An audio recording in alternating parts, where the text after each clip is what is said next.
Rat Trap Productions, we show you how to do stuff today. I'm going to show you how to true a miter saw. This is a sliding compound miter saw, rigid. It's a 12-inch. It's beautiful.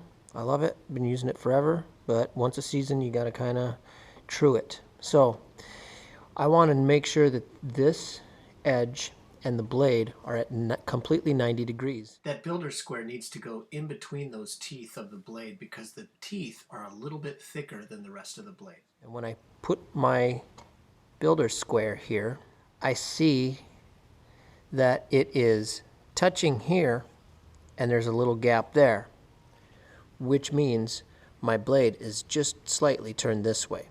To confirm, I'm going to go on the other side and I should have the opposite condition where it's touching in the back and there's a gap in the front. And I see that it's touching in the back and there's a gap in the front. So all I'm doing is I'm looking straight down this line and I'm looking and I see that it's touching here and there's a gap. When I turn here, it's touching here and there's a gap. On this saw, I'm going to adjust the fence, not the blade. So all I'm going to do is move the relationship of this fence to the blade to make sure that it's 90 degrees. All I'm going to do is loosen this, okay?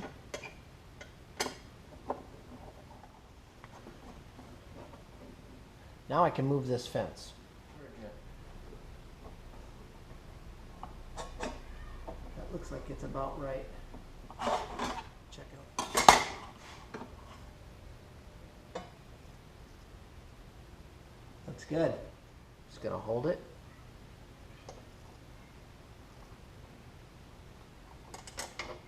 Make sure it's nice and tight. Now we want it to be 90 degrees this way because I said this is compound, which means what I can do is I can change the angle of the blade to accommodate crown molding and stuff like that. All I have to do is move it like this or move it the other way and it changes the angle of the blade. Well, alright, so just like you checked the level on the fence, you're going to check this the same way. So you just put this on the table, the builder square on the table, lift up the guard, make sure you're clear of the teeth, because remember the teeth are a different width, and then you check this way, okay? And then just look right down the blade. See, is it touching here, is it not touching here, whatever. In this case, for example, you can see that according to this, it's touching here and it's not touching here, which means that this blade is just slightly skewed this way. As always, make sure that this equipment is unplugged. All right, so here's the adjustment. I'm going to take these, loosen them. Okay, make sure that this is a hold down clamp that keeps it secured. That is up. Now what I can do is I can rotate to the scale. See how I can rotate the entire saw? It's got to go this way a little bit. That's probably good right there.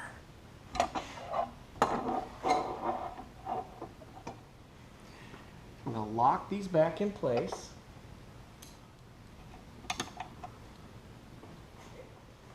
I'm going to lock this down. So Rat Trap Productions, we show you how to do stuff. Today I showed you how to square up a compound sliding miter saw.